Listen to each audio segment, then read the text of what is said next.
மின்னலை பிடித்து மேகத்தை கூடத்து பெண் என்று படைத்து வீதியில் விட்டு விட்டான்.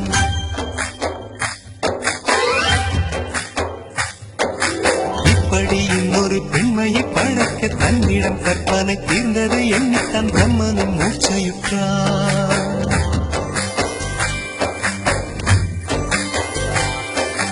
மின்னலை பிடித்து மேகத்தை கூடத்து பெண் என்று படைத்து வீதியில் விட்டு விட்டார். இப்படி இன்னொரு பெண்மையை படைக்க தன்னிடம் கற்பனை தீர்ந்ததை எண்ணித்தான் பிரம்மனும் மூச்சையுற்றார். அவளின் நாசிக்குள் நுழைந்த காற்று உயிரை தடவி திரும்பும் போது மோட்சம் அடைந்து ராகங்கள் ஆகின்றதே. மழையின் துளிகள் அவளை நனைத்து மார்பு கடந்து இறங்கும் பொழுது முக்தி அடைந்து முத்துக்கள் ஆகின்றதே. மின்னலை பிடித்து மேகத்தை கொடுத்து பெண் என்று படைத்து வீதியில் விட்டு விட்டார்.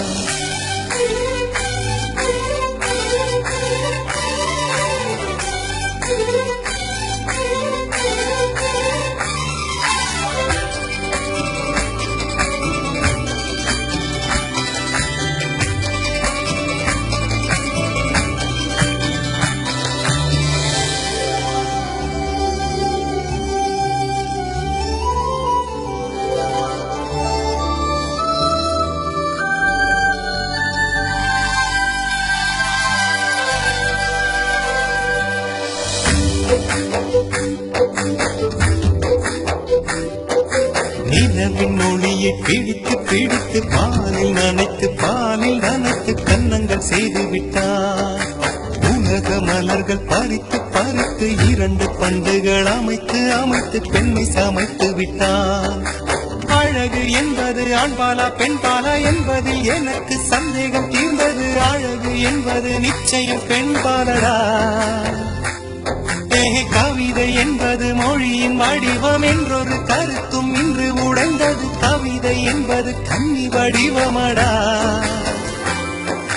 மின்னலை பிடித்து மேகத்தை கொடுத்து பெண் என்று படைத்து வீதியில் விட்டு விட்டார்.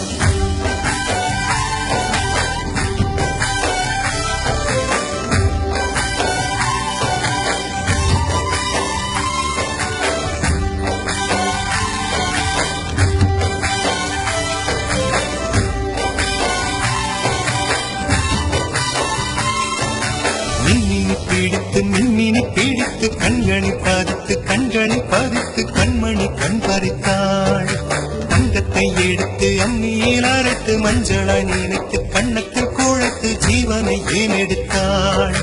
காவித்துறவிக்கும் ஆசை வளர்ப்பவள், அருகம் புல்லுக்கும் ஆண்மை கொடுப்பவள், பெண்களின் நெஞ்சுக்கும் பித்தம் கொடுப்பவளே. தெரிந்த பாகங்கள் உயிரை தந்திட, மறைந்த பாகங்கள் உயிரை வாங்கிட, ஜனனம் மரணம் ரெண்டும் தருபவளே. மின்னலை பிடித்து மேகத்தை கொடுத்து பெண் என்று படைத்து வீதியில் விட்டு விட்டார்.